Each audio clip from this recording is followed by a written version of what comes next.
Sejam bem-vindos a mais um episódio do podcast Deus e Débora. Hoje nós vamos falar sobre os segredos do livro de Jó. Eu estou na expectativa, já estava a semana inteira. E para falar sobre esse assunto, estamos aqui com o professor Fabiano Accioli. Ele é graduado no Rhema. O Rhema, gente, é o Centro de Treinamento Bíblico, uma escola maravilhosa.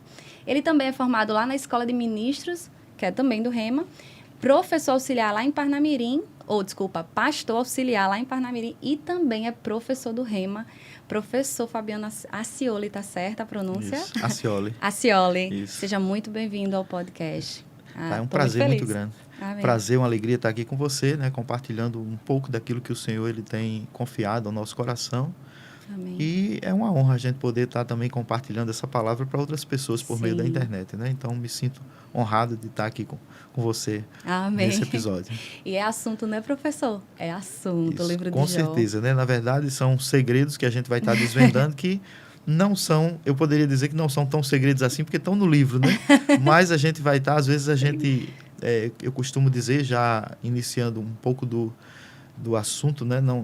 Não quero me antecipar aqui as perguntas, mas quando a gente fala do livro de Jó, né, para muita gente, as pessoas têm como algo misterioso, né, de tudo que aconteceu, como segredos realmente, porque a gente costuma muitas vezes ler a Bíblia, ler um livro específico sob a ótica da religião, da tradição, e isso muitas vezes interfere na nossa interpretação, né? Então acho que é isso que acontece muitas vezes com relação ao livro de Jó. Aí se torna um segredo, mas não Mas eu acho, assim, vai ser com certeza uma conversa maravilhosa, a gente vai ter aqui, porque eu acho um livro maravilhoso, quando a gente vê sob o ponto de vista de fé, Amém. Princípios de fé, a gente precisa entender que a fé é uma lei estabelecida, né? Então, ela sempre vai funcionar, ela sempre funcionou desde o princípio e ela vai funcionar do mesmo jeito para todo mundo. Amém. Então, vamos para a primeira pergunta. Professor, qual é a datação do livro de Jó e qual tema principal o livro vai explorar, para quem vai ler? Débora, é uma pergunta interessante. Quando a gente fala da datação do livro de Jó, na verdade, a datação ela é incerta, porém, a gente tem como a gente entender que o livro de Jó, ele é o primeiro livro escrito, é o livro mais antigo escrito da Bíblia, tendo sido escrito até mesmo antes do livro de Gênesis. O livro de Gênesis ele foi escrito por volta de 1400 anos antes de Cristo. Acredita-se que o livro de Jó tenha sido escrito pelo menos 400 anos antes do livro de Gênesis. Uau. Porém, o acontecimento que está relatado no livro de Jó se deu no período patriarcal, possivelmente no período patriarcal, né? No período onde a gente encontra esses escritos no livro de Jó. Tem uma Bíblia que é a Bíblia em ordem cronológica, não sei se você já ouviu falar nessa Bíblia, né? A Bíblia, ela em ordem cronológica, ela está escrita os acontecimentos de acordo com a ordem, com as ordens ou com o tempo em que ocorreram, então, né? O livro de Jó vai vir lá no começo. livro De Gênesis, ele está inserido dentro do livro... aliás, o livro de Jó está inserido dentro do livro de Gênesis, né? Está no meio do livro de Gênesis, né? Então, é um livro mais antigo escrito, é o livro de Jó. E é importante a gente saber disso, É importante a gente entender isso. A gente vai estar falando sobre isso, né? Amém. Com relação acho que você perguntou sobre a autoria também, né, do livro de Jó. Desculpa. A datação e o tema principal.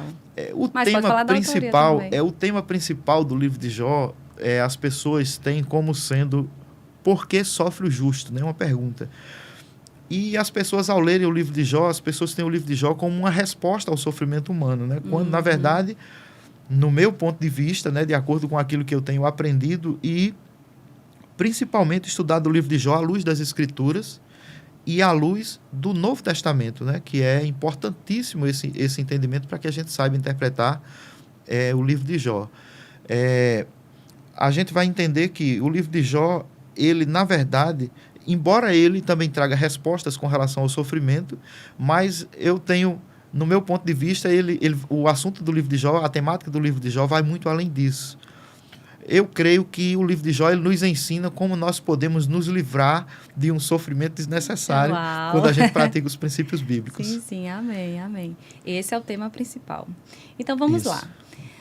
Segunda pergunta, professor. Quantos amigos são mencionados no livro de Jó? E quais são as crenças ou argumentos principais que cada um apresenta durante suas conversas com Jó, que as conversas são bem longas lá, né? Nem todo mundo quer ler.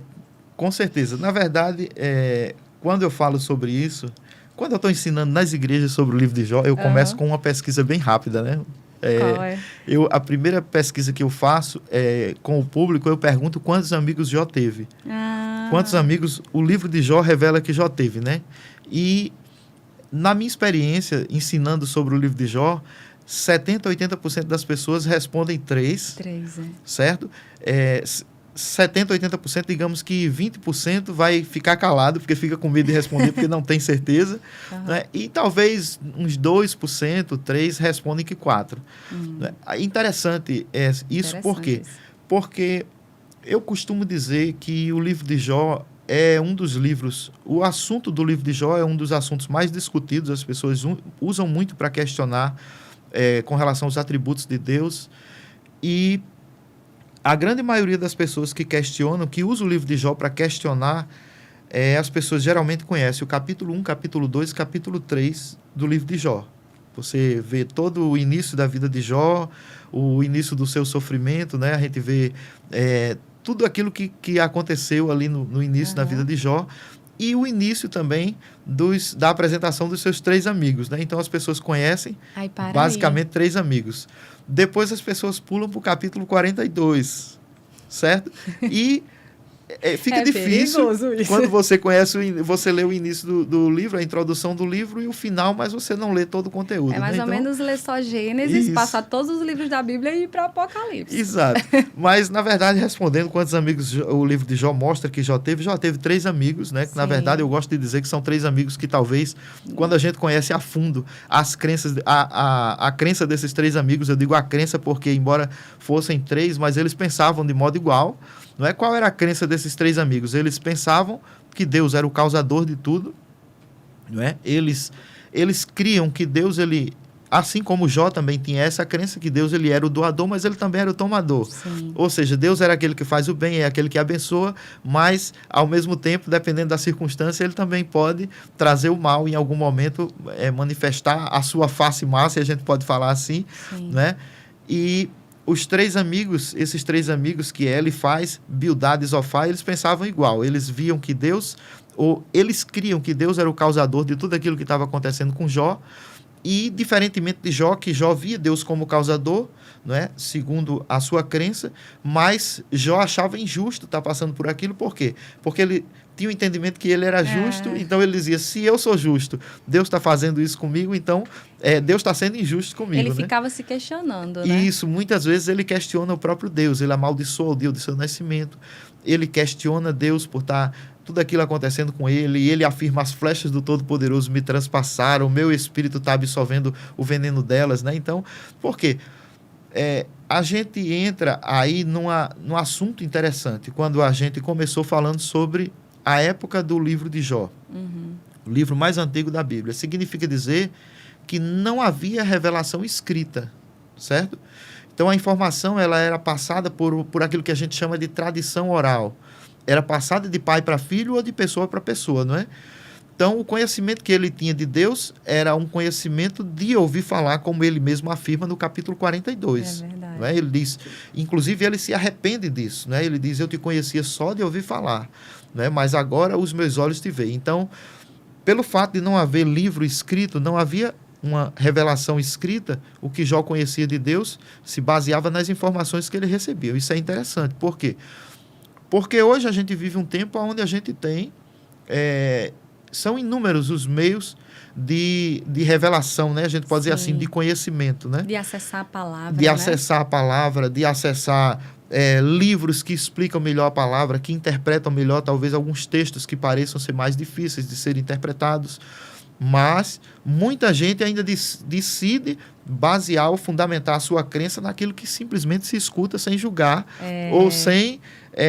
confrontar aquilo com a Bíblia, podemos com a palavra, né? Algo aí, exatamente. Né? Então, ou seja, existe ainda muita gente hoje que está vivendo uma vida de fé ou querendo viver uma vida de fé baseado naquilo que escuta, sem procurar conhecer o caráter de Deus revelado na palavra. Uau, perfeito. Né? Então, existem, eu diria que são alguns princípios para se entender o livro de Jó, ou algumas regras para que a gente entenda o livro de Jó. Em primeiro lugar, a gente sabe que o Antigo Testamento, toda a Bíblia, Ela é a palavra de Deus, isso é indiscutível. Toda a Bíblia ela é a palavra inspirada de Deus, né? Mas a Bíblia ela traz palavras inspiradas, que seriam palavras inspiradas, é aquilo que é falado diretamente por Deus ou através dos profetas inspirados diretamente de Deus. Mas existe também registros inspirados. O que são isso? Registro inspirado é tudo aquilo, seja palavra ou seja acontecimentos, ou seja, fatos, né, que estão registrados na Bíblia, mas que não foram inspirados por Deus. Deus inspirou alguém a registrar, entendeu? Ele inspirou alguém a escrever para que sirva como exemplo para nós. Por exemplo, que seria um fato ou um registro inspirado e não uma palavra inspirada. Um registro inspirado é, por exemplo, o adultério de Davi, né? Que é um fato que não foi Deus que inspirou Davi a adulterar. Isso veio por causa da cobiça, da sua fraqueza no momento em que ele se deparou com uma situação de tentação, né? E ele cedeu a isso, mas Deus inspirou alguém para escrever.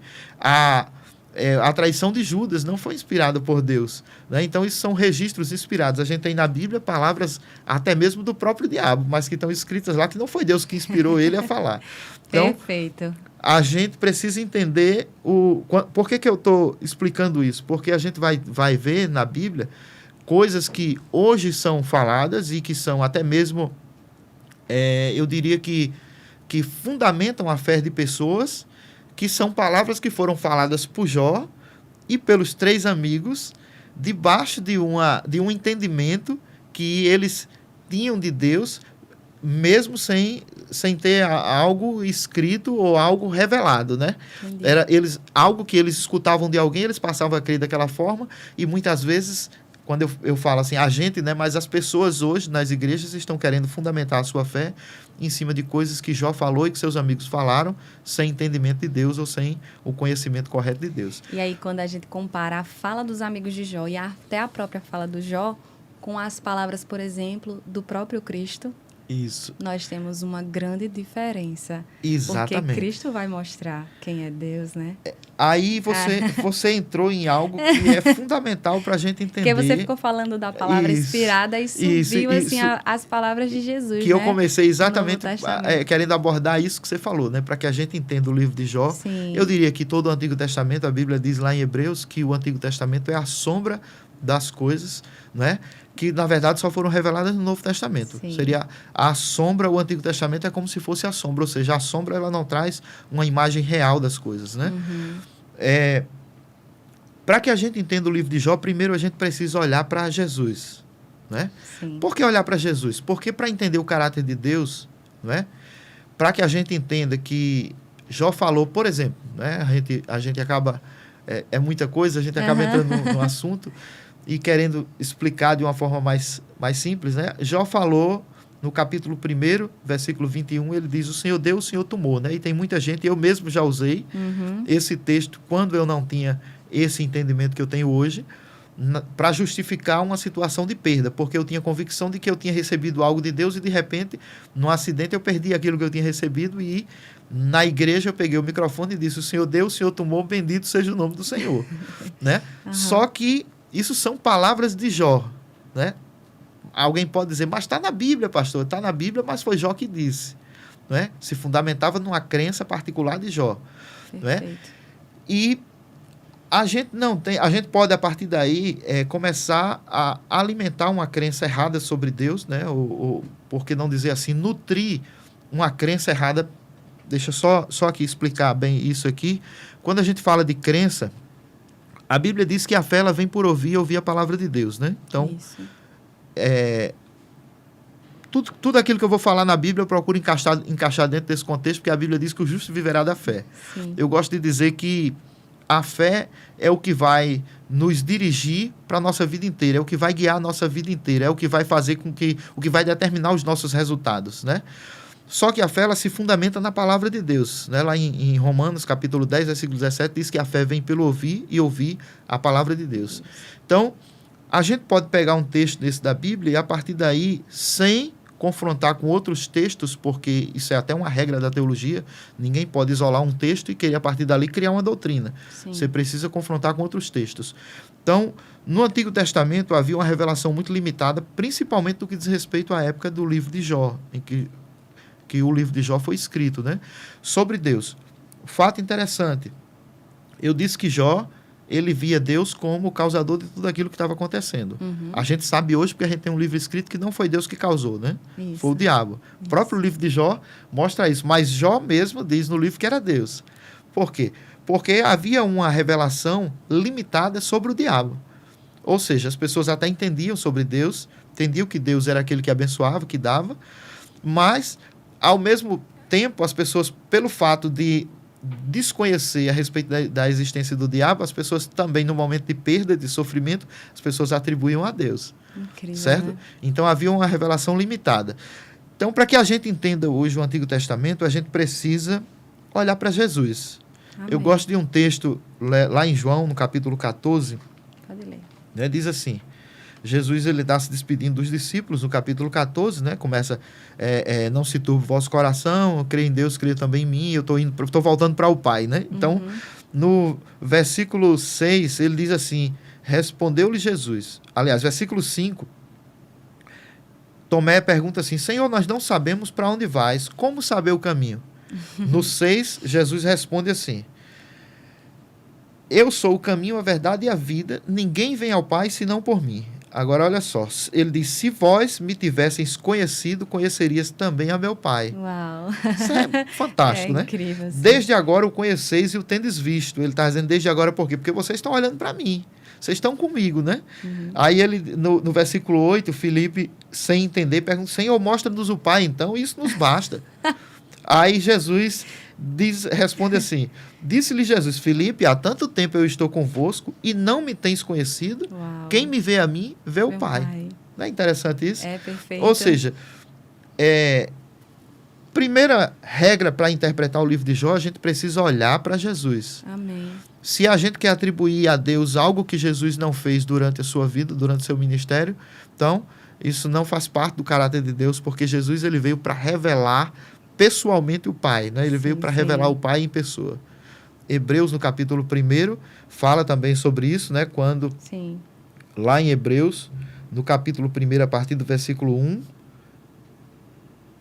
ele diz assim, havendo Deus antigamente falado muitas vezes e de muitas maneiras aos pais pelos profetas, nesses últimos dias nos falou pelo Filho, a quem constituiu o herdeiro de todas as coisas, pelo qual também fez o universo. Aí ele diz no 3, ele que é o resplendor da sua glória, ele resplandece a glória de Deus, e é a expressão exata do seu ser. Eu gosto demais. Eu também. Ele expressa Deus, né? Ele é a perfeito. expressão exata do seu ser. Então, para que a gente conheça o livro de Jó, a gente interprete corretamente o livro de Jó, para que a gente tenha uma visão correta sobre Deus e sobre o seu caráter, sobre os seus atributos, a gente precisa primeiro olhar para Jesus. E sabe, você falando de Jesus aí, a gente olha para o ministério completo de Jesus e vê o que ele fez. Isso. Porque olhamos para as obras, acho que até nesse próprio verso, né, que ele está conversando com os discípulos, ele fala... E sabe, Jesus expulsou demônios. Isso. Jesus curou pessoas. E eu fico imaginando, na hora que Jesus veio expulsar os demônios, ou até mesmo curar os enfermos, o que as pessoas pensavam sobre a enfermidade naquela época? Que era a vontade de Deus? E aí ele veio curar os enfermos. Isso nos mostra o caráter de Deus. Precisamos olhar para Jesus. Ele via a enfermidade, ele falava sobre isso, né, como um cativeiro do diabo. Isso. Como uma prisão do diabo, né? Isso. Jesus via dessa forma, né? E Aleluia. outra forma, né, que eu acho fundamental para interpretar o livro de Jó é a gente conhecer 1 João, né, capítulo 4, versículo 8, que diz que Deus é amor. Né? Sim. Então, a gente precisa entender que o amor é a essência de Deus, né? Sim. Então, a gente vai já entrar aqui no livro de Jó para que a gente possa explicar a respeito disso, né? Porque quando a gente entende que Deus é amor, né? O livro de 1 João, a primeira epístola de João também diz que Deus é luz e nele não há trevas nenhuma. 1 João 1,5, né? Ele diz que Deus é luz e nele não há trevas. Então, Deus, a gente precisa entender, à luz do Novo Testamento, que Deus não é causador de mal. Tiago 1,17 diz, toda boa dádiva, todo dom perfeito vem do alto, do Pai das luzes, em quem não há dúvida nem sombra de variação. Glória né? a Deus. Eu gosto de pensar eu gosto de dizer que, voltando para o assunto de fé, a fé ela vem por ouvir, Sim. certo? O livro de Jó, na verdade, ele aborda um tipo de fé, né?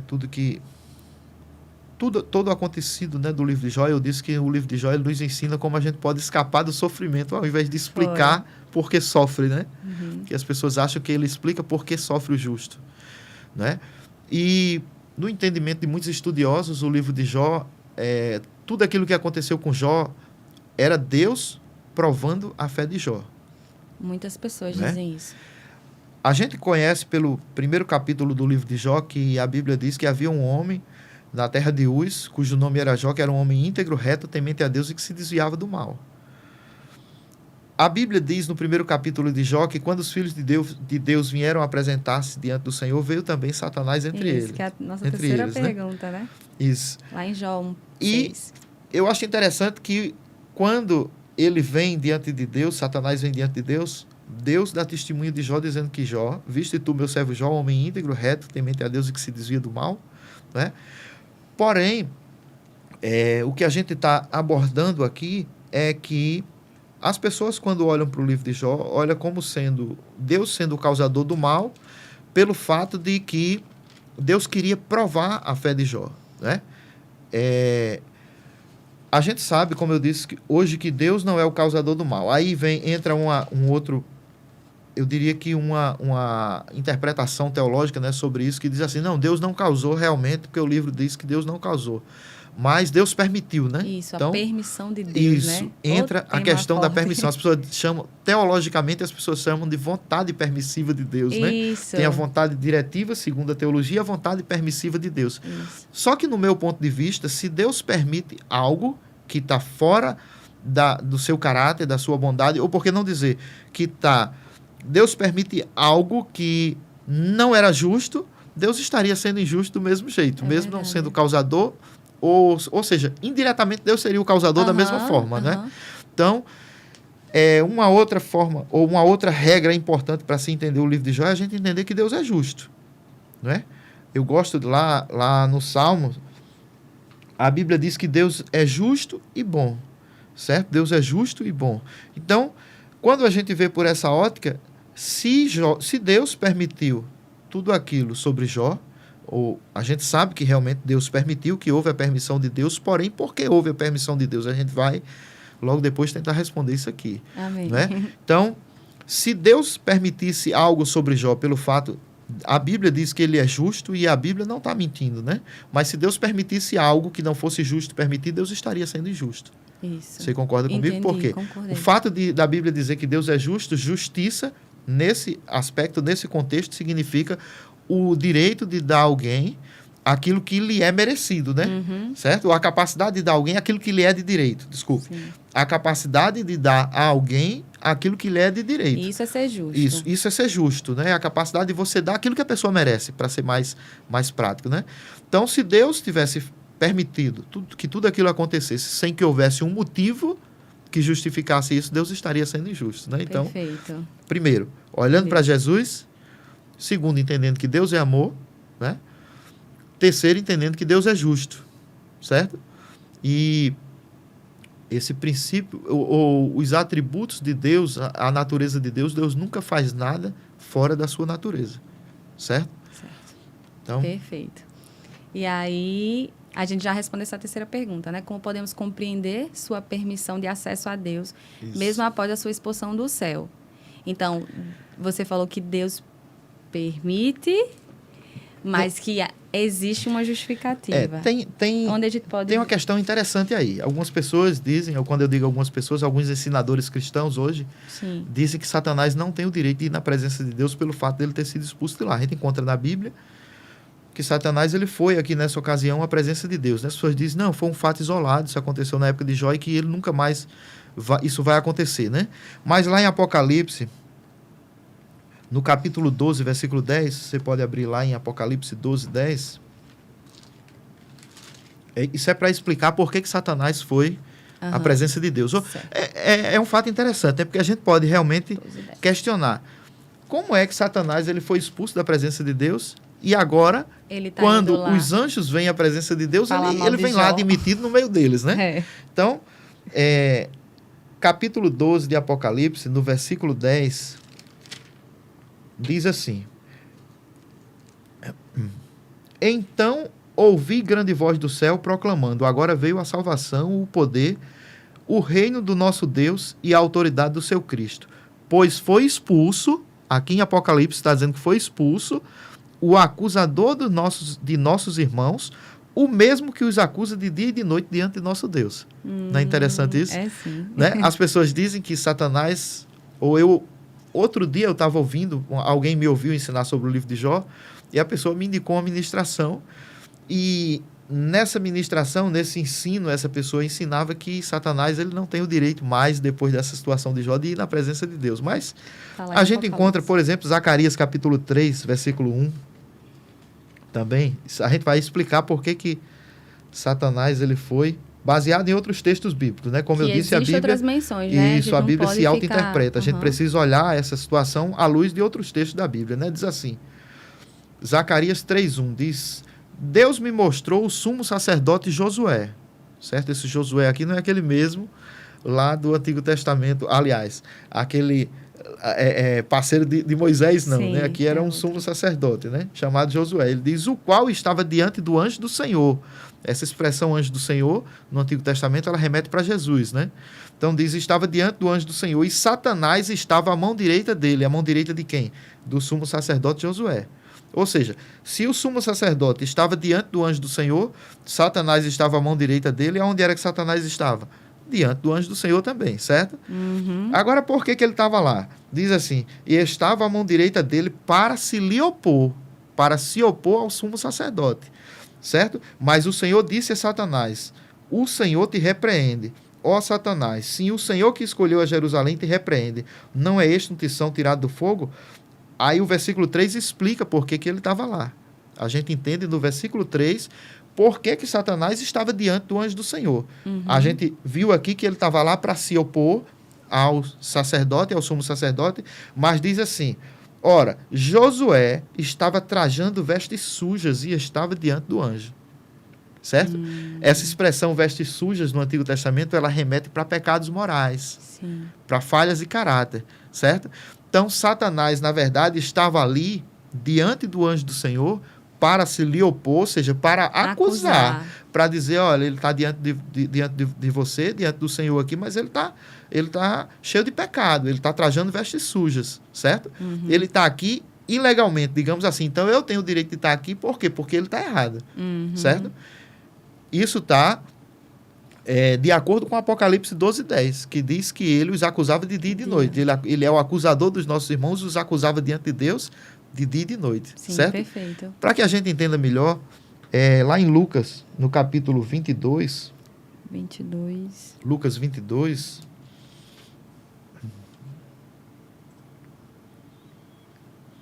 versículo 31, diz assim: Simão, Simão, eis que Satanás vos reclamou para vos peneirar como se peneira o trigo. Eu já meditei tanto. Não é interessante? Palavra, é interessante. Aqui, olha só, Satanás procurando ser bem prático, né? Nessa expressão aqui que Jesus fala, era como se Jesus estivesse assim: Simão, Simão, Satanás está cobrando de mim. Satanás está me cobrando, querendo lhe pegar. Aí ele diz, no versículo seguinte, diz: eu, porém, intercedi por você, roguei por ti, para que a tua fé não desfaleça. Tu, pois, quando te converteres, fortalece os teus irmãos.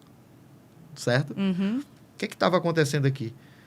Essa expressão aqui que Jesus fala com relação a Pedro, ele diz: tu, pois, quando te converteres, o que é conversão? Conversão é diferente de arrependimento. As pessoas geralmente ligam uma coisa a outra, mas arrependimento é mudança de mente, é uma profunda tristeza por um erro cometido e eu decido mudar de rumo, mudar de direção, certo? Conversão é quando eu me arrependo e as pessoas veem que eu mudei. Incrível. É uma mudança de vida. Que legal. Certo? Uhum. Por isso que a Bíblia diz lá em Atos: arrependei-vos, pois, e convertei-vos, ou seja, a conversão vem como complemento do arrependimento, se a gente pode falar assim.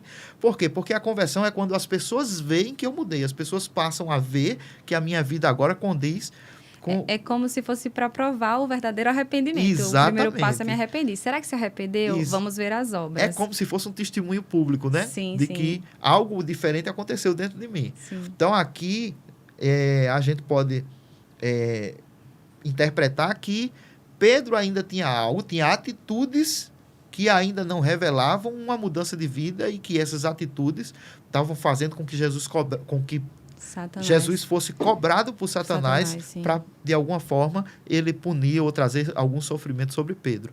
Né? Porque Jesus disse, eu roguei por ti, para que a tua fé não desfaleça. Porém, quando te converteres, quando você mudar de vida, fortaleça os seus irmãos. Sim, sim. Certo? Então... E aqui eu posso também dizer que aí ele foi diante também, né? Diante, porque ele estava diante de Jesus. Somando com Zacarias Exatamente, e Apocalipse. Zacarias e Apocalipse e Jó, né? E Jó. Aí a gente já pode entender que se Satanás teve o direito de ir à presença de Deus naquela situação lá de Jó, era porque se ele tinha sido expulso da presença de Deus, era porque ele tinha algo para cobrar de Deus ou para acusar, um motivo de acusação. Aí a pergunta certo? Agora, qual era a acusação dele sobre Jó?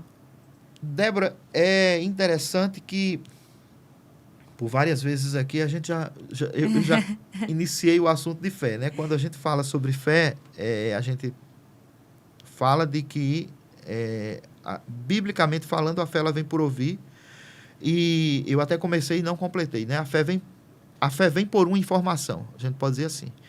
E eu queria aqui separar, a gente pode entender que a fé, a gente pode dividir numa fé positiva, falando numa fé que traz benefícios para a nossa vida, que ela pode produzir resultados positivos para a nossa vida como um todo. Mas, da mesma forma, também existe uma fé negativa. O que é uma fé negativa? É uma fé que se fundamenta num conhecimento errado sobre Deus, certo? É uma fé que se fundamenta em algo que a pessoa escuta, mas que não condiz com a palavra de Deus. E essa fé negativa ela pode produzir resultados negativos. Perfeito.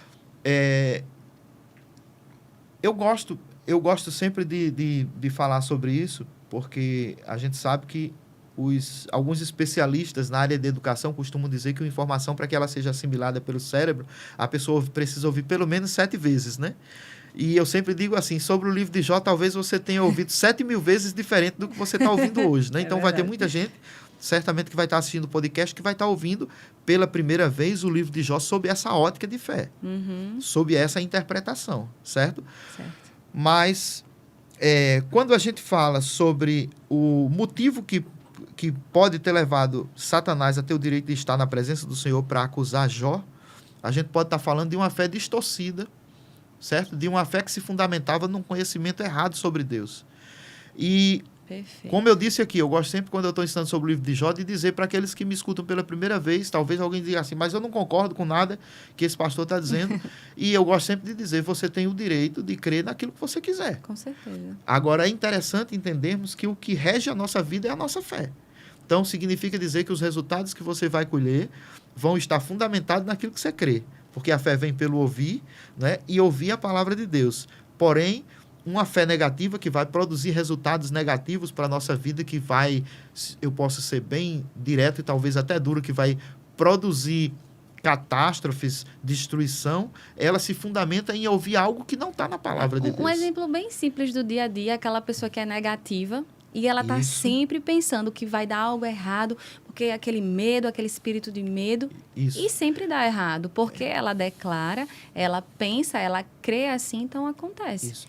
Existem, eu diria que até mesmo cristãos, por exemplo, que se expõem tanto a informações seculares com relação a, por exemplo, jornais, matérias policiais, né? Que falam tanto de violência, que a pessoa vai começar, aos poucos, a absorver aquela informação. Tomando para si. Aquela informação, depois de instalada, ela vai dirigir as suas palavras. Ela, primeiro, quando eu escuto algo por várias vezes, eu me alimento de algo no meu intelecto, na minha alma, isso vai começar a determinar os meus pensamentos. Perfeito. Quando os meus pensamentos são determinados por aquilo que eu estou expondo à minha alma, esses pensamentos vão determinar as minhas palavras.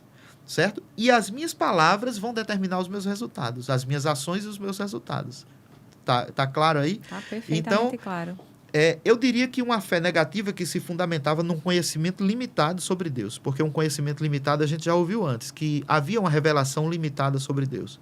Interessante a gente falar sobre isso, porque eu sei que muita gente pode até dizer assim, está denegrindo a imagem de Jó, pelo contrário, certo? Tudo que Jó falou, né, tem algo interessante que ele fala. Por exemplo, ele diz, e isso tanto nos explica sobre o tempo, o tempo em que aconteceu, né, em que se deu todo o contexto de vida de Jó, porque Jó ele se comportava como um sacerdote, né, diante dos filhos da sua família, né? Ele oferecia ele mesmo.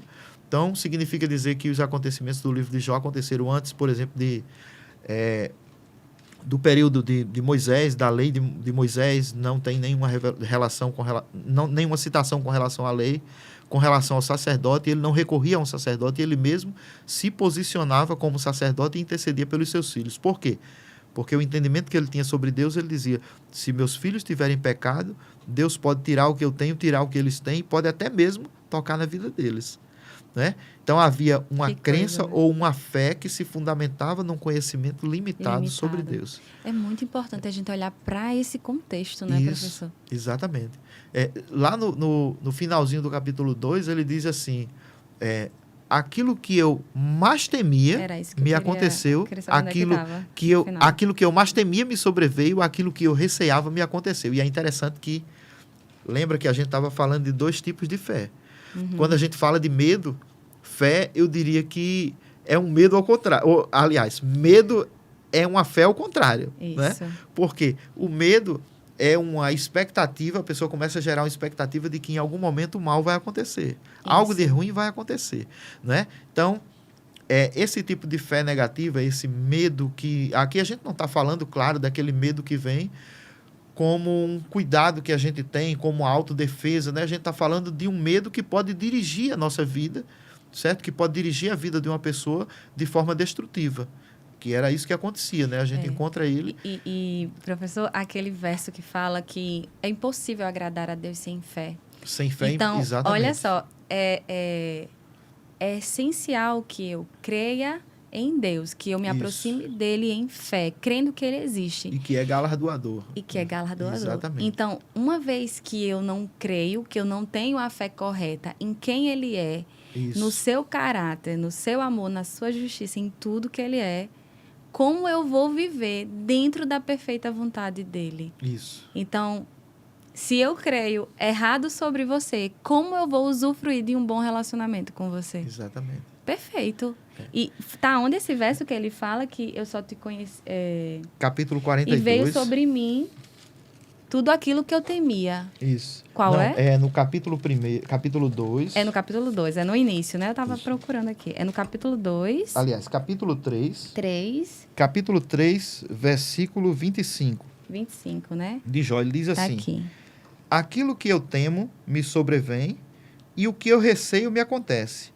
Não tenho descanso, ele ainda completa com esse, olha só, eu disse que a fé, ela dirige as nossas palavras, né? Ela determina as nossas palavras, né? E ele diz assim, aquilo que eu temo me sobrevém e o que eu receio me acontece. Não tenho descanso, nem sossego, nem repouso e já me vem grande perturbação. Uau. Certo? Então, eu diria que o que dava legalidade para que o diabo viesse diante de Deus, ou quem dava legalidade para que o diabo pudesse vir diante de Deus? O próprio Jó. Como? Com a sua fé, que se fundamentava num conhecimento limitado sobre Deus. Vamos comparar os discípulos dizendo, mostra-nos o Pai. Se os discípulos do lado de Jesus não tinham perguntando quem era o Pai, imagine Jó. Imagine Jó que não tinha... E esse verso também, professor, o que, né, ele diz, aqui a minha versão é NVT, o que sempre temi veio sobre mim, o que tanto receava me aconteceu. Não tenho paz nem sossego, não tenho descanso ou aflição. Os outros versos nas conversas de Jó, as respostas dele, ele reclama muito. Isso. Geralmente quem reclama muito não crê. Ele chega a desejar que ele deveria ter morrido ao sair do ventre da mãe, né? Ou seja, ele começa... ele amaldiçoa o dia do seu nascimento, ele começa a dizer que Deus deveria... Ele diz Deus por quê? Porque ele achava que Deus era... que Deus dava e tirava a vida, Deus era o doador, mas também era o tomador, né? Então, ele chega a dizer que Deus deveria ter matado ele quando ele nasceu, né? Então, em nenhum momento ele vai demonstrar a fé ali correta. Isso, exatamente. Né? É sempre olhando para a circunstância, não entendendo a vontade de Deus, nem né? Separando a vontade de Deus e as obras do maligno e vivendo naquela reclamação. Agora a gente tem um fato interessante no livro de Jó, é que, como você disse, né? Ele atribuía tudo aquilo a Deus. Uhum. Ele via Deus como esse ser que muita gente vê hoje, né, dessa forma. Pessoas cristãs hoje acham que Deus... E assim, quando a gente fala sobre isso, a gente precisa ter muito cuidado com a nossa vida de fé, porque eu gosto de dizer o seguinte, né, que a forma que eu creio vai determinar os meus resultados, principalmente o que vai me diferenciar de alguém que não crê, vai ser a minha reação diante do momento de dificuldade, diante da circunstância. Sim. Ou seja, se eu creio que Deus é o causador do mal, quando o mal chegar, eu vou recorrer a quem? Perfeito. É isso que a gente vê no contexto de vida de Jó. Perfeita pergunta. Né? Essa pergunta se eu acho que Deus ele é o causador da doença, no momento de doença, eu vou recorrer a quem? Você tá me entendendo? Perfeitamente. O meu raciocínio, então, se fundamenta, a fé de muita gente hoje, ainda, assim como Jó, se fundamenta no conhecimento errado sobre Deus, pelo fato de não ter entendimento do Novo Testamento, entendimento de que Jesus veio para revelar o Pai, veio para revelar o caráter de Deus, entender que Deus é amor, né? E a Bíblia diz no livro de Jó, que mesmo falando tudo isso, mas a Bíblia diz que Jó não pecou com as suas palavras. Não é interessante? Diz isso também? Diz que mesmo assim, ou até aqui, não pecou Jó com as suas palavras. Por quê? Porque tudo que Jó falava era produto daquilo que ele cria. Entendi. E a Bíblia diz que aquilo que não é de fé ou não vem de fé é pecado. Mas vinha da fé que Jó tinha, que era uma fé que se fundamentava no conhecimento errado sobre Deus. Entendi. Certo? Interessante. Tem gente que diz assim, não, quando Deus fez isso, Deus estava provando a fé de Jó. Interessante que quando a gente fala sobre o livro de Jó, a gente... algumas pessoas... Até mesmo, eu já li alguns livros que falavam um pouco sobre o livro de Jó. A gente tem uma linha, uma corrente que se fundamenta no judaísmo, que eles dizem que seria apenas uma história, como se fosse uma metáfora, né? Então, uma parábola. Sim. Mas a gente encontra respaldo bíblico, que realmente isso aconteceu, Jó existiu, né? 2 outros textos da Bíblia falam sobre Jó. Tá? Em Ezequiel 14:14, né? Em Hebreus também fala sobre Jó. Só que em nenhum ponto isso para responder que as pessoas dizem, não, Deus permitiu para provar a fé de Jó. E aí, então, ele deveria estar lá em Hebreus 11, né? Nos heróis da fé. É exatamente aí aonde eu queria Sim. chegar, né? Porque as pessoas dizem assim, não, Deus estava provando a fé de Jó, fazendo isso para provar a fé de Jó. Quem estava lá era Abraão, Só que em né? nenhuma outra, em outro texto, Jó ele é citado como exemplo de fé.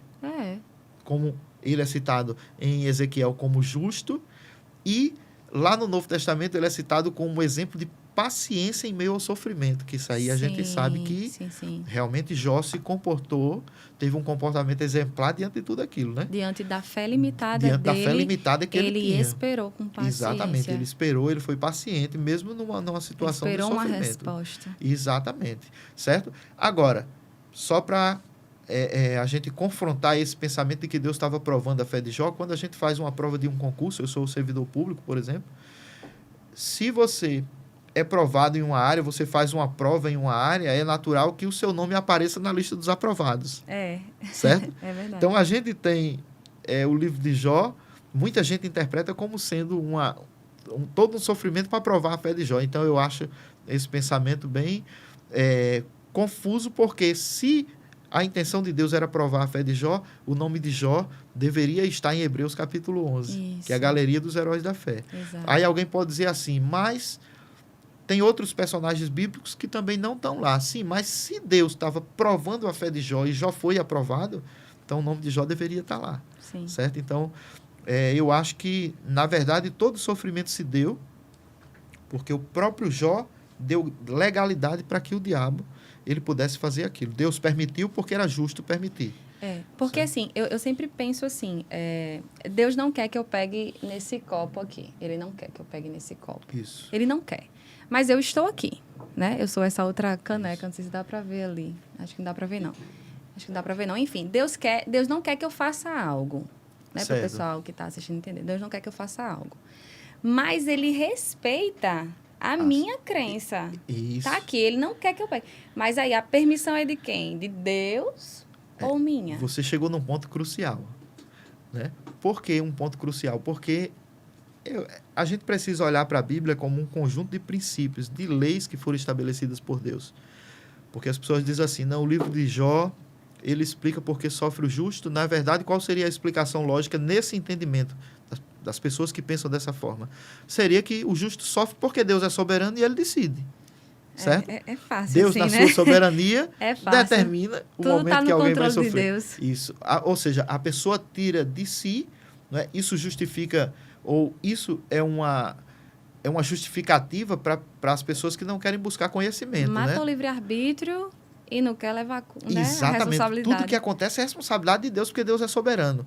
Mas isso é uma lei que Deus estabeleceu desde o princípio dentro da sua soberania.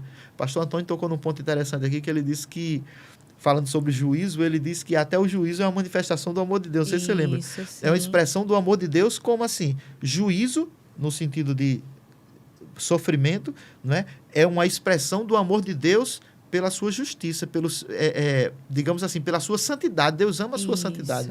Então, tudo aquilo que vem contra a sua santidade vai, de alguma forma, sofrer punição. Isso. Certo? Então, da mesma forma, Deus estabeleceu princípios ou leis, uma lei da fé que a gente fala desde o início, que aquilo que a gente crê vai determinar os nossos resultados. A Bíblia diz aquilo que o homem plantar, isso ele vai colher. Isso. Né? A Bíblia diz lá em Provérbios que do fruto da boca o coração se farta. Né? Diz que morte e vida são produzidas na língua. Né? O poder da língua. Né? Morte e vida são produzidas na língua. Aquele que bem utiliza comerá do seu fruto. Certo? Morte e vida são produzidas pelos lábios, por aquilo que a gente fala. O que será que a gente está comendo, né? Isso é um princípio, é uma lei. Princípio. Né? Assim como a lei da gravidade. Alguém pode dizer assim, mas por que a Bíblia só... Jesus falou sobre isso lá em Marcos, capítulo 11, versículo 23. É uma lei que está desde o princípio. Desde o princípio. Aquilo que a gente crê determina as nossas palavras determinam as nossas ações vão determinar os nossos resultados. Da mesma forma, você falou, livre-arbítrio. Deus, quando criou o homem, lá no capítulo Gênesis 1, 26, ele diz, façamos o homem à nossa imagem, conforme a nossa semelhança, tenha ele, o homem, domínio sobre os peixes do mar, sobre as aves do céu, sobre os animais da terra, sobre todos os animais que se movem sobre a terra. Eu gosto quando ele finaliza, e sobre toda a terra. É verdade. Ou seja, ele disse assim, eu sou Deus, sou soberano, criei o homem para ser meu representante, mas o homem que vai exercer o domínio. Perfeito. Certo? A Bíblia diz, os céus são os céus do Senhor, mas a terra ele a deu aos filhos dos homens. Uau. Certo? Uhum. Lá em Salmos 4, versículo... acho que 3, pastor Antônio até citou aqui, ele diz, quem é o homem para que dele te lembres e o filho do homem para que o visites? Aí ele mesmo responde, diz, fizeste-o, no entanto, por um pouco menor do que Deus. Isso. Certo? Então, Deus é soberano. Né? As pessoas dizem assim, não, aconteceu porque Deus é soberano, Deus quis. Ou seja, a responsabilidade foi única e exclusivamente de Deus.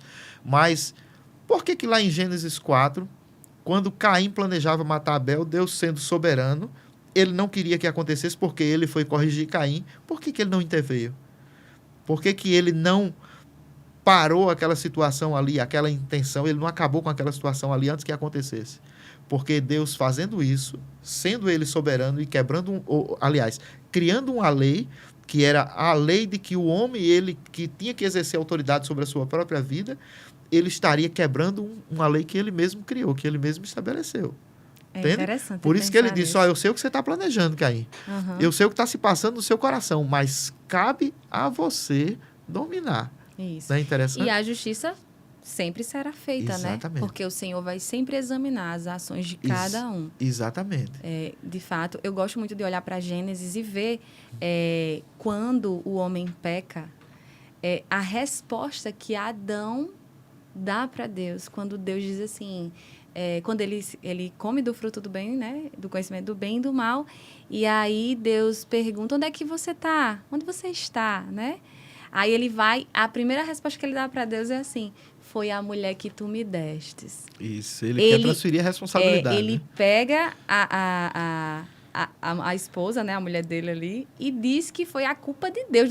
Se você olhar bem, não é nem culpando Eva, é culpando a Deus. Isso, foi a mulher que me deste, exatamente. Foi a mulher que você me deu. Porque você me deu ela, Porque você me deu. aconteceu, Então, né? você percebe que quando o pecado entra, a cegueira vem junto. Exatamente. E aí as pessoas continuam até hoje fazendo isso. Ai, não, aconteceu isso porque Deus quis assim. Será que de fato Deus quis assim? Nós precisamos realmente, professor, nos mergulhar, de fato, mergulhar na palavra de Deus para entender quem Ele é. Isso é libertador, porque foi na minha vida, foi na sua vida. Amém. Né? E a gente, de fato, olhar para a palavra, entender os planos, os propósitos, a vontade perfeita de Deus, a gente vai se livrar dessa fé errada. Isso. Né? Amém, glória a Deus. Só para justificar essa questão que a gente estava falando com relação à soberania de Deus, Deus sendo soberano, estabeleceu que a autoridade deveria ser exercida pelo homem. Ou seja, quem manda na minha vida sou eu. Sim. Eu gosto de... às vezes tem algumas declarações, talvez alguém ache polêmica, né? Mas que eu falo, eu digo assim, quem decide se eu vou para a igreja sou eu, né? Porque alguém diz, eu vim ou eu vim porque Deus me trouxe aqui. Na verdade, a gente que decide. Deus, ele sempre quer que a gente vá. Certo? Agora, muitas vezes, a gente cede a algum pensamento, a algo, e diz assim, não, eu não vou para o culto hoje, mas a vontade de Deus é que a gente vá, que a gente esteja se alimentando da sua palavra, que a gente esteja cada vez mais em comunhão com Ele, né? Então, só para fundamentar, no Novo Testamento tem algo que Jesus falou, a gente pode chamar isso de direito relativo, né, que Satanás tinha sobre Jó e sobre os seus bens, que se baseava numa fé, direito relativo que se baseava numa fé que Jó nutria, que era fundamentada no conhecimento errado sobre Deus, né? Certo. Então, era uma fé negativa, por quê? Porque ele tinha um conhecimento limitado sobre Deus. Isso dá autoridade para que o diabo ele possa tocar. Quando a gente observa no primeiro capítulo, quando Satanás ele chega e faz a sugestão para Deus, né?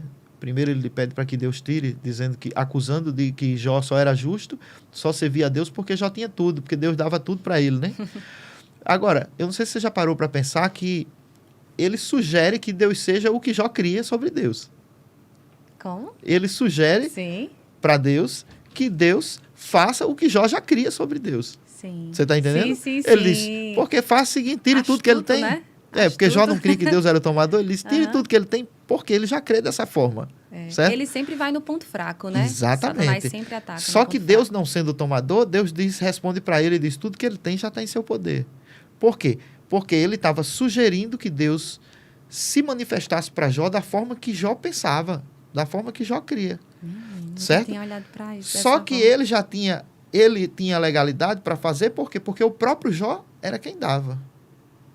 Como? No Novo Testamento, para a gente entender um pouco sobre esse direito consentido, né, se a gente pode dizer assim, que Jó consentia que aquilo acontecesse, lá em Mateus, no capítulo 18, versículo 15, Jesus ele fala sobre esse princípio, capítulo 18, versículo 15, diz assim, se teu irmão pecar contra ti, vai arguí-lo entre ti e ele só. Se ele te ouvir, ganhaste teu irmão. Se, porém, não te ouvir, toma ainda contigo 1 ou 2 pessoas, para que pelo depoimento de 2 ou 3 testemunhas, toda palavra se estabeleça. Se ele não os atender, dize-o à igreja. Se recusar a ouvir também a igreja, considera-o como gentil ou publicano. Versículo 18, diz assim, em verdade vos digo, que tudo o que ligardes na terra, terá sido ligado no céu. E tudo o que desligardes na terra, terá sido desligado nos céus. Palavras. De Jesus. Ligam e desligam, né? Então, a palavra, aqui a gente observa que Jesus estava dizendo que a igreja ela tem autoridade de desligar e de ligar coisas, de ligar e de desligar coisas na terra. Certo? Ainda em Mateus, no capítulo 16... Aqui ele está falando sobre o perdão nesse contexto que a gente leu, mas aqui no capítulo 16, versículo 19, naquele texto nesse contexto aqui, ele está falando sobre palavras, sobre confissão. Certo? Quando ele pergunta assim, quem vocês pensam que eu sou? Quem vocês dizem que eu sou? Né? Simão Pedro diz assim, bem-aventurado... Aliás, Simão Pedro responde assim, tu és o Cristo, o Filho do Deus vivo, né? Aí ele diz, bem-aventurado és tu, Simão Bajonas, porque não foi carne e sangue que te revelaram, mas meu Pai que está nos céus. Também eu te digo, tu és Pedro. Só explicando isso aqui, né? Porque algumas pessoas entendem que ele estava dizendo sobre Pedro, né? Ele diz, tu és Pedro e sobre esta pedra, porque a palavra Pedro significa pedra. Aí alguém interpreta como se ele estivesse falando sobre Pedro. Né? Ele diz, sobre esta pedra edificarei a minha igreja. Ele estava falando da confissão que Pedro disse. Por quê? Porque aqui ele usa duas palavras gregas diferentes, certo? A palavra Petra e a palavra Petros. Petros é Pedro. Petros significa uma pedrinha pequena que pode ser lançada com auxílio de mãos. Certo? Ele diz, tu és uma pedra pequena, tu és Petros, né? E sobre esta pedra, tu és uma pedra pequena, e sobre esta pedra, que ele usa a palavra Petra, que é uma rocha grande, que não se pode mover com auxílio de mãos, ele estava se referindo ao quê? A confissão que Pedro tinha feito anteriormente, ou seja, Perfeito. Tu és o Cristo, Filho do Deus vivo. Ele diz, sobre essa confissão, sobre essa rocha, tu és uma pedrinha pequena, mas sobre essa rocha, essa confissão que você falou, eu edificarei a minha igreja e as portas do inferno não prevalecerão contra ela. Aí o versículo 19, ele diz assim, dar-te-ei as chaves. Chaves, na verdade, não significa dizer que Pedro ia ser o chaveiro do céu, andar com um bolo de chave pendurado. Não, ele está falando sobre autoridade. Dar-te-ei a autoridade do reino dos céus. O que ligardes na terra terá sido ligado nos céus. E nesse contexto aqui, ele está falando de confissão, do que Pedro falou anteriormente. Certo? Ele disse, aquilo que você ligar, determinar, aquilo que você decidir na terra será decidido no céu. Eu nunca tinha visto isso dessa então, forma. Fala de Incrível. Autoridade de delegado, direito consentido, ou seja, aquilo que eu falo sobre mim mesmo vai dar permissão para que o diabo faça aquilo que ele veio para fazer. O que ele veio para fazer? Matar, roubar e destruir. Agora, lá em Jó, o diabo estava querendo distorcer o caráter de Deus quando ele diz para Deus, faz o que ele diz, o que ele crê, o que ele diz, o que ele teme que você faça, o que ele já acredita que você faz. Aí viola a lei da fé. Exatamente. Quebra o princípio. Aí Deus diz assim, é como se Deus estivesse dizendo, eu não posso fazer, mas o que ele tem já está no seu poder, já está na sua autoridade. Por quê? Porque ele delega isso. Como? Aí ele deve ter saído furioso. Ele foi lá fazer aquilo que Satanás já tinha legalidade. Exatamente, que tinha legalidade para fazer, certo? Eu não sei ainda quanto tempo a gente... Professor, continue, por favor. A gente tem, certo? Mas aqui se trata de algo interessante, né? E aquilo que a gente fala vai determinar aquilo que a gente vai desfrutar. Perfeito. Eu me lembro de uma situação onde na igreja, nessa época eu era aluno do Rema, aluno do primeiro ano ainda. Eu congregava numa outra igreja, né? E o Rema é uma escola ainda denominacional, né? São escola que ensina a palavra de Deus para ser praticada, né? Por isso que é um centro de treinamento bíblico, né? Ensina as pessoas a aprenderem a palavra e pôr em prática tudo aquilo que estão estudando, que estão aprendendo, né? Então, eu estava nessa época no Rema e eu era pastor auxiliar numa outra igreja. E um dia uma pessoa foi pregar na igreja, foi ministrar nessa igreja, e a pessoa começou a dizer assim, você tenha cuidado que Jesus bota no leito, cuidado que Jesus bota na cova, Eita. Né? E você vai entender por que eu estou falando isso, né? E ele começou a falar dessa forma e na mesma hora eu disse assim, eu estava sentado do lado do pastor e eu disse para o pastor, pastor, eu não creio nisso que está sendo pregado. Porque a Bíblia diz em Atos 10:38 que Jesus andava por todas as partes, fazendo o bem e curando a todos os oprimidos do diabo, porque Deus era com ele. Olha só. Jesus andava por todas as partes, fazendo o bem e curando os oprimidos do diabo, porque Deus era com ele, certo? Agora, a gente está querendo ensinar para a igreja que o mesmo Jesus, que antigamente curava os oprimidos do diabo, está trazendo doença para colocar sobre os filhos de Deus? Você está entendendo? Aí é onde se encaixa a questão da legalidade. As pessoas que creem dessa forma, é como eu disse, você pode crer no que você quiser. Agora, sabendo que os seus resultados serão determinados por aquilo que você crê, porque o justo viverá da fé, certo? Então, se você crê num Deus que causa doença, num Deus que causa o mal, num Deus que tira, num Deus que toma o que você tem, assim seus frutos podem ser baseados nisso que você está crendo. Eu prefiro crer no Deus que a palavra diz, ó, provai e vede que o Senhor é bom. Provai e vede que o Senhor é bom. Não é? Por quê? Porque no momento que o mal chega, eu me levanto com ousadia, baseado naquilo que eu creio, baseado naquilo que a palavra de Deus diz, e vou dizer assim, não, isso não é obra de Deus, e se não é obra de Deus, em nome de Jesus, eu não aceito. Isso.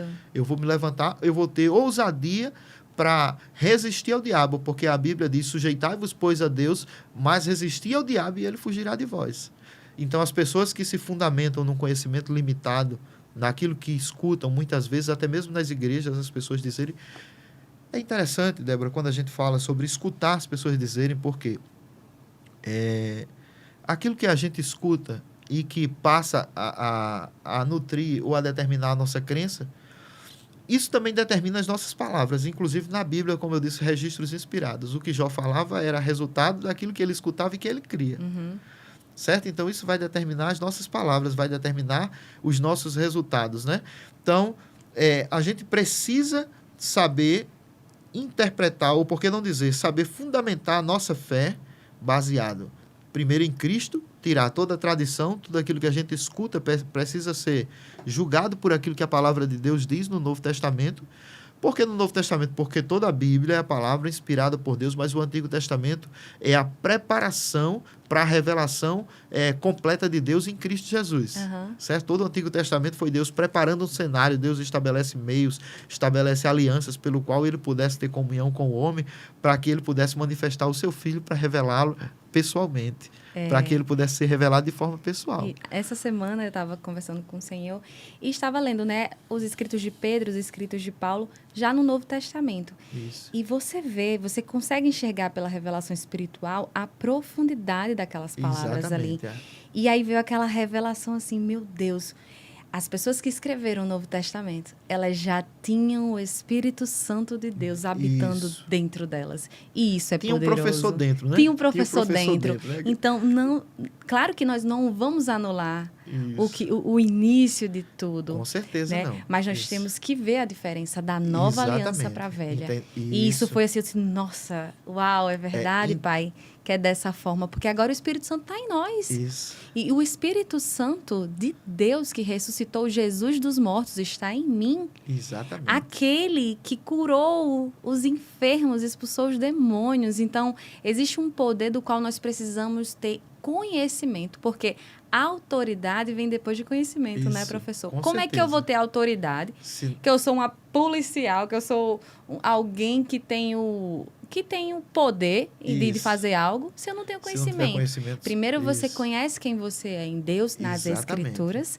a autoridade vem e a legalidade vai embora. Amém. Só mais uma coisinha que veio também aqui no meu coração. Essa semana, o Espírito Santo de Deus me deu a palavra jurisdição. Em que jurisdição você vive? Em qual poder? Em qual poder você vive? Porque a Bíblia diz que um dia eu estava lá no domínio das trevas, eu não estava lá, mas eu fui resgatada para o reino do Filho, né, do seu amor, para o reino de Deus. Isso. Então, quando eu olho para esse versículo, eu não sei onde ele se encontra. Eu acho que é em João. Em Colossenses. É em Colossenses, né?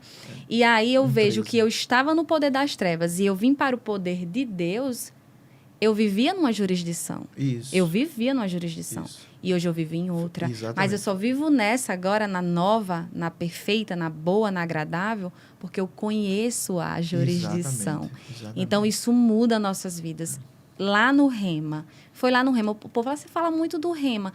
É porque lá no Rema tem algo que está acima de todas as pessoas lá, é a palavra. Porque onde está a palavra, está o poder de Deus. Então, quando eu comecei a descobrir quem eu era em Cristo, rapaz, teve uma aula que foi você que foi me ministrar, que foi Cristo aquele que cura. Sim. Rapaz, eu comi tudo bonitinho no meu dia. Deu uma dor na minha barriga, assim, bem na hora de ir para a aula, sabe? Aí, na mesma hora, eu lembrei. Eu disse, não, Satanás aqui não está repreendido em nome de Jesus, porque eu sou curada e sarada. Amém. Fui para a aula, a dor foi embora, ou seja, é real. Não podemos, e mesmo que a gente viva na jurisdição de Deus, nós precisamos entender que Satanás vai tentar nos acusar todos os dias, como ele fez com Jó. Isso. Ele vai lá nos acusar. Isso. Mas a gente precisa saber quem nós somos. Isso. E aí é na fé, né? A Isso. gente saber quem nós somos Com certeza. é na fé. Exato. Meu Deus, eu tô aqui impactada com tudo que eu tô recebendo. A gente aqui, a gente pode dizer que a gente está na introdução, né, do livro de Jó, né? Mas vai ficar para uma outra oportunidade. Vai sim, com vamos certeza, fazer a parte 2. Eu gosto de falar sobre... De explicar. A gente falou sobre 3 amigos que o livro de Jó revela no início. Na verdade, todo o livro de Jó são 4, né? Eu disse que as pessoas só conhecem 3, né? Porque os 3 falam o livro todo. O quarto, lá no capítulo 32, ele aparece porque ele era o mais novo. E ele disse, eu fiquei calado até agora porque eu era o mais novo de vocês, né? Então, fala de um contexto bem antigo, claro, que é, como a gente falou, que é o livro mais antigo da Bíblia, aonde o jovem ele não tinha o direito de se meter na conversa dos adultos, né? Eu cresci assim, quando eu me aproximava do meu avô, muitas vezes meu avô estava conversando com pessoas adultas na calçada de casa, no interior. Quando eu me aproximava, ele dizia, vá para lá, porque eu não quero menino perto dos adultos quando estão conversando, né? Então, desse jeito. Só para que a gente entenda por que ele ficou calado. Só que, numa outra oportunidade, a gente vai falar sobre o tipo de conhecimento que os amigos de Jó tinham, que Jó tinha, baseando-se em quê? Naquilo que ele fala. No tipo de conhecimento que ele tinha sobre Deus, Jó achava que Deus era o causador do mal, que Deus era o doador, era o abençoador, mas também era aquele que tirava, né? O que dava bênção e o que eu amaldiçoava ali. Os amigos de Jó acreditavam que Deus, da mesma forma, era o doador, mas também era o tomador, só que acusavam Jó de estar passando por tudo aquilo porque tinha pecado, né? E a gente vai ver o quarto amigo, que era o que tinha um entendimento totalmente diferente sobre Deus. Eita. Agora, eu não sei se a gente já está na conclusão, eu não tenho ideia, porque eu queria, só para a gente concluir, a gente falar um pouco do capítulo 42. Sim, por favor. Porque a gente pode pensar assim, né? Alguém diz assim, não, Deus queria provar a fé de Jó, Deus, depois que provou Jó e Jó foi aprovado, ele deu em dobro tudo que Jó tinha perdido antes, né? Só que é um pensamento totalmente ilógico. Por quê? Porque eu pergunto para quem é pai e para quem é mãe, você gostaria que Deus tirasse os filhos que você tem depois, ele prometendo que iria lhe dar depois em dobro? Ninguém queria, né? Mesmo que você tenha um único filho, Deus vai dizer, se Deus dissesse assim, não, eu vou tirar seu filho, depois eu lhe dou 2. Você ia dizer, não, Senhor, me deixa só com o que eu já tenho, né? Com então, certeza. É um pensamento assim que foge da lógica. Na verdade, o resultado que a gente encontra no final do livro de Jó, que é Jó sendo restaurado de tudo aquilo de todo o sofrimento, de tudo aquilo que aconteceu com ele, não se dá por causa de uma aprovação no que diz respeito a uma vida de sofrimento que Deus causou, que Deus permitiu para provar a fé de Jó. Não. Se dá, na verdade, por causa de uma mudança de pensamento, uma mudança de mentalidade, uma mudança de crença. Certo? Quando a gente fala de sistema de crença, é interessante que aquilo que eu creio, eu vou manifestar cedo ou tarde com as minhas palavras. Eu gosto de dizer que o nosso medidor, ou o medidor da nossa fé, são as nossas palavras, né? Jesus repreendia pessoas por incredulidade quando as pessoas falavam algo que não condizia com aquilo que ele estava ensinando. Verdade. Da mesma forma, ele elogiava a fé quando as pessoas falavam algo que estava condizendo com aquilo que ele ensinava. Isso. Certo? A gente encontra ele falando, por exemplo, quando ele encontra para aquele homem, para aquele centurião, né, que roga pelo servo que estava doente em casa, e Jesus diz, eu vou lá agora mesmo curá-lo, né? Aí o centurião diz, Senhor, eu não sou digno que entre na minha casa, mas se o Senhor mandar só uma palavra, o meu servo será curado. Jesus, parabéns, rapaz. Nem em Israel eu vi tanta fé desse jeito, né? Por quê? Por causa de uma palavra. Por causa de palavras. Então, são o nosso medidor. Aquilo que a gente falou sobre Jó, só voltando, não queremos aqui de forma nenhuma, não é denegrir, né, o livro de Jó, pelo contrário. Baseado no que eu creio, acho que hoje eu olho para o livro de Jó como sendo um dos livros, um dos melhores livros que podem nos ensinar sobre fé, que podem nos ensinar que a gente pode, que nós podemos, baseado na nossa fé, estar livre de sofrimentos desnecessários. Perfeito. Certo? De sofrimentos que o diabo vai tentar trazer, porque ele veio para fazer isso. Agora, a mudança na vida de Jó se dá quando? Depois de Eliú, que é o quarto amigo de Jó, a gente falou no início, ele faz Bildad e Zofá, que eram os 3 primeiros amigos, todos 3 pensavam iguais, certo? Pensamentos totalmente distorcidos sobre Deus, né? Eles pensavam que Deus não se importava com o homem, ele diz isso por várias vezes, ele chega a dizer que o homem é um verme, o filho do homem é um vermezinho, não é? Está escrito no livro de Jó, outra oportunidade a gente vai citar. esses textos para que a gente, baseando-se naquilo que eles diziam, a gente possa entender um pouco da crença que eles tinham, né? Que eles carregavam consigo. Eu sei que no livro de Jó tem várias expressões bonitas, palavras bonitas, né? Mas eu gosto de dizer, quando se trata de fé, a gente pode falar fé 6 dias na semana e no único dia a gente falar incredulidade, desfazer o que a gente fez nos 6 anteriores. Verdade. Né? É verdade. Então, a vida de Jó, ela teve uma reviravolta, uma mudança, né, boa, quando houve uma mudança na sua crença. E essa mudança se deu basicamente depois que Eliú fala no capítulo 32 até o 37. É interessante, Débora, que todo o livro de Jó você vai ver discursos, né? O livro de Jó é um livro poético. A poesia judaica ela é diferente da poesia da nossa poesia, né? A nossa poesia busca rimar palavras, trazer expressões bonitas, sempre unir as expressões, deixar as palavras bem parecidas. Na poesia judaica, ela preza por esbanjar conhecimento, esbanjar sabedoria, Sim. certo? A gente não vai encontrar rima, a gente vai encontrar essas declarações de sabedoria, declarações de conhecimento, né? Então, quando há um discurso, né? Você vai encontrar no livro de Jó o primeiro discurso de Elifaz, primeira resposta de Jó a Elifaz, segundo discurso de Elifaz, assim como seus outros 2 amigos, Bildad e Zofar, né? Então, a gente vai sempre encontrar Jó respondendo. Lá no capítulo 32, se levanta Eliú, que é o 4º amigo de Jó. Ele tem as palavras dele, o conhecimento que ele revela sobre Deus, era totalmente diferente dos outros 3 amigos. Ele defende totalmente Deus. Ele sai em defesa de Deus. Entendeu? Ele sai realmente em defesa de Deus. E o que eu acho interessante é que quando ele se cala, diferentemente dos outros 3 amigos, que quando se calavam, Jó respondia. Quando ele se cala, quem responde é Deus. Capítulo 38, Deus começa a se revelar para Jó. Olha só que coisa interessante, né? Eliú, eu gosto de dizer que conhecia o caráter de Deus. Quando Eliú fala, Deus que responde. E Deus se revela para Jó. Quando Deus se revela para Jó, aí revelação chegou. Entendi. Chegou a iluminação. Chegou o conhecimento. Chegou o conhecimento correto. Aí no capítulo 42... E ele foi liberto. A Bíblia diz assim, então respondeu Jó ao Senhor. Jó agora responde depois que o Senhor fala. Né? Ele diz assim, bem sei que tudo podes. Ele começa falando sobre a questão do fato da soberania de Deus, né? Ele diz, eu bem sei que tudo podes e que nenhum dos teus planos pode ser frustrado. Quem é aquele, como disseste? Ele está falando sobre ele mesmo. Ele diz, quem é aquele, como disseste, que sem conhecimento encobre o conselho, porque Deus havia dito isso anteriormente sobre Jó, certo? Sem conhecimento encobre o conselho. E, na verdade, eu falei do que não entendia. Olha aí. Ele está aqui assumindo que o que ele falou antes, ele falou porque ele não tinha entendimento. Agora, a gente está pegando o que Jó falou antes e, pelo fato de estar na Bíblia, as pessoas acham que aquilo que Jó disse antes não pode ser questionado.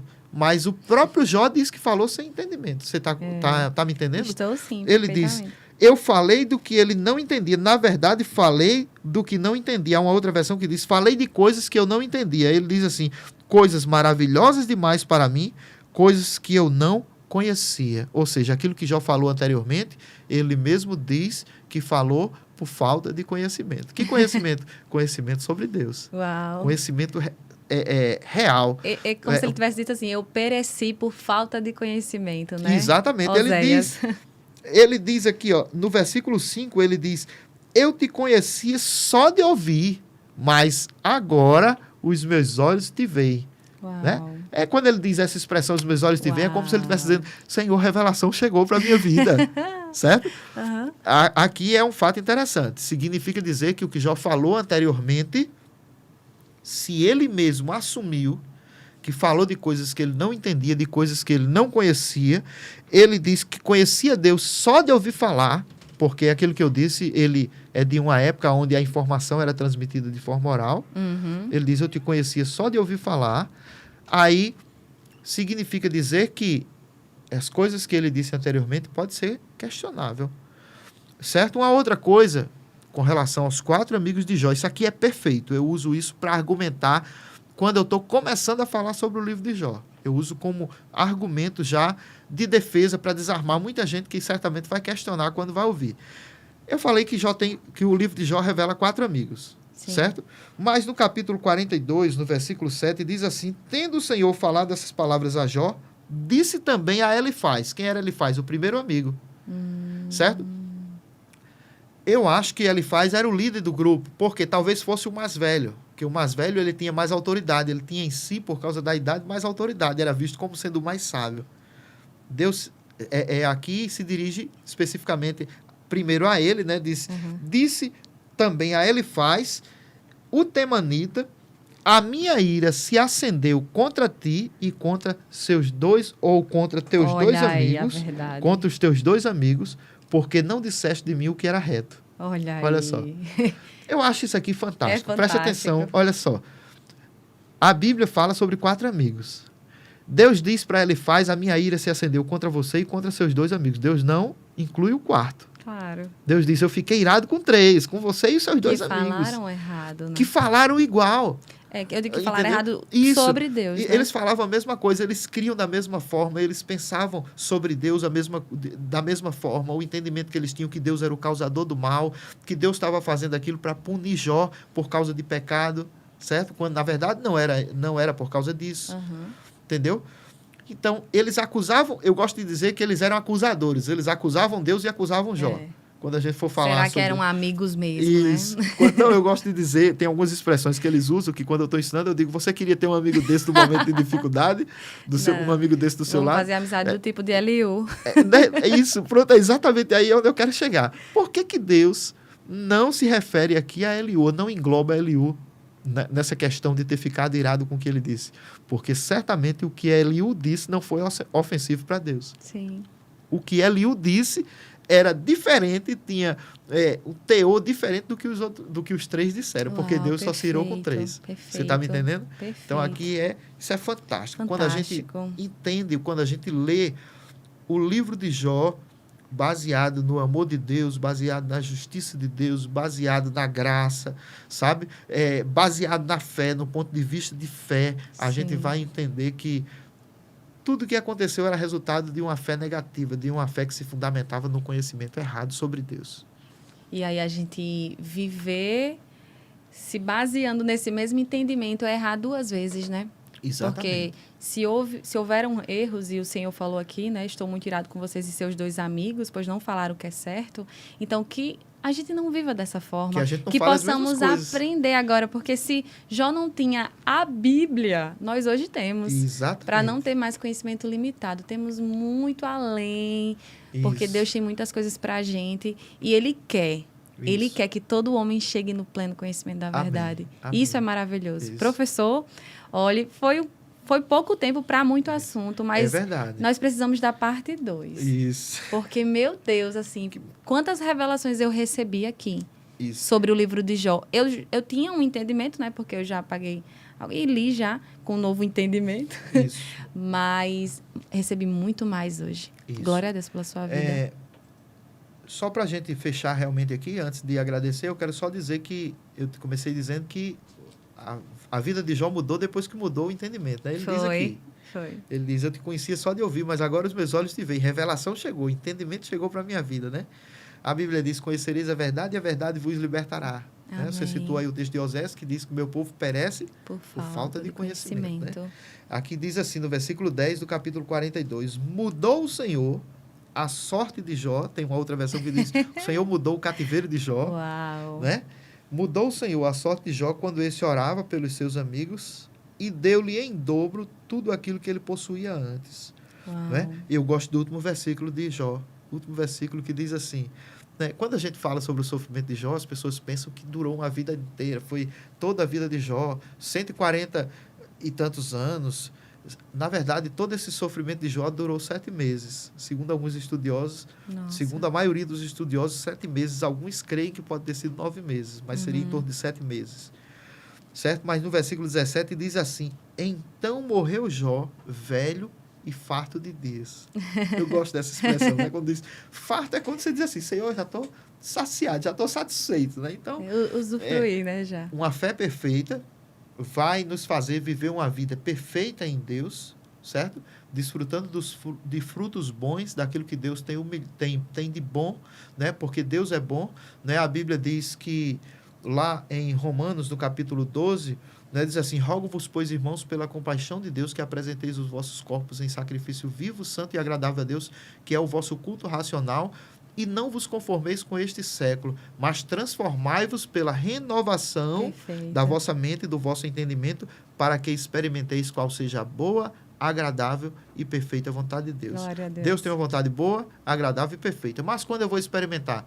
Quando eu mudo meu pensamento. Como é que eu vou mudar o meu pensamento? Ou quais os pensamentos que eu sei que são corretos para a minha vida? Pensar aquilo que Deus pensa. Amém. Pensar a palavra de Deus, Amém. né? A Bíblia diz: já fostes ressuscitados com Cristo, buscar as coisas que são do alto, onde Cristo vive. Pensai nas coisas que são de cima. Aleluia. Né? Então, E eu tudo quero muda. aqui agradecer essa oportunidade, né, de Eu estar que com você, agradeço, de estar professor. compartilhando essa palavra, né? Eu espero ter alcançado pessoas que vão estar ouvindo isso, né? Que seja Amém. falo essas coisas com temor e com tremor, né? Sendo obediente às instruções que Deus colocou no meu coração. Amém. Isso tudo é fruto de uma busca pessoal, por causa de questionamentos que eu tinha sobre Deus, porque eu fundamentava a minha vida numa crença errada sobre Deus que se baseava naquilo que eu escutava antes. Amém. Então, eu busquei conhecer e responder questões mesmo que eu tinha. Amém. E li alguns livros, procurei pesquisar pensamentos diferentes, pessoas que pensavam de forma diferente do tradicional, porque o tradicional eu já conhecia. Até para aquilo confrontar com o que você ia examinar, né? Exatamente. Exatamente. Então, eu quero aqui apenas agradecer a você mais uma vez, as pessoas que vão nos assistir, Amém. que vão estar assistindo, né? Que Deus possa alcançar e responder aquilo que essas pessoas têm Amém. como questionamento também. Eu espero ser uma resposta de Deus para a vida das pessoas por Amém. meio dessa palavra. Amém. Eu estou muito grata, professor, de verdade, porque eu já tinha acendido uma luz Isso. sobre o livro de Jó na minha vida e sobre o entendimento. Mas Sim. hoje, mais luz Amém. foi acendida, porque eu creio que as pessoas que vão assistir vão também ter essa clareza, essa luz vai ser acendida, Isso. porque Deus, o que Ele mais deseja é que nós o conheçamos. Exatamente. O que é a vida eterna? O que consiste a vida eterna? Em conhecer a Deus. Exatamente. Então, Ele quer que a gente conheça Ele para que a gente não viva sofrendo, não viva à mercê das circunstâncias, porque se Cristo venceu a morte, somos Isso. mais que vencedores. Amém. O que nós não vamos vencer? Exatamente. Ter esse entendimento mudou a minha vida e eu oro e eu busco para que todos os dias a minha fé venha a crescer. E nós precisamos nos expor à palavra Amém. sempre, né? Amém. Então, se Isso mesmo. você quer sua fé crescendo, é palavra e comunhão. Exatamente. Porque é incrível. Quanto mais a gente lê, mais a revelação chega e mais a gente vive num patamar que você diz, onde é que eu estava que eu não Isso. conhecia essa palavra. Amém. Isso mesmo. Então, o intuito do podcast aqui, com certeza, você falou com tremor, né? Com Isso. todo o cuidado, mas é para trazer essa luz. Exatamente. Nós precisamos realmente, e foi o que nós fizemos hoje aqui. Eu tenho certeza que pessoas vão ser, que foram alcançadas, já vai assistir, já Isso. foram alcançadas, porque eu recebi muito da sua Amém. vida. Louvado seja o Amém. nome do Senhor. Eu tô aqui, Amém. eu tô Glória a igual Deus. ao outro podcast com o Antônio, eu vou daqui a Isso, que pouco bom. sair voando Amém. no Espírito. Que bênção. Glória a Deus. Deus é maravilhoso, não Amém. é? Com certeza. Ele é. A gente não é tem. bom o tempo todo. Ele é bom. A gente não tem ideia da bondade, do poder, do amor, da riqueza que é, não. Porque cada Isso. dia que passa mais, eu digo, não, Senhor, volta logo. Amém. Isso, desse jeito. Ai. Isso que bom. Bom, gente, ficamos por aqui com mais um episódio do Deus e Débora. E até a próxima, em nome de Jesus.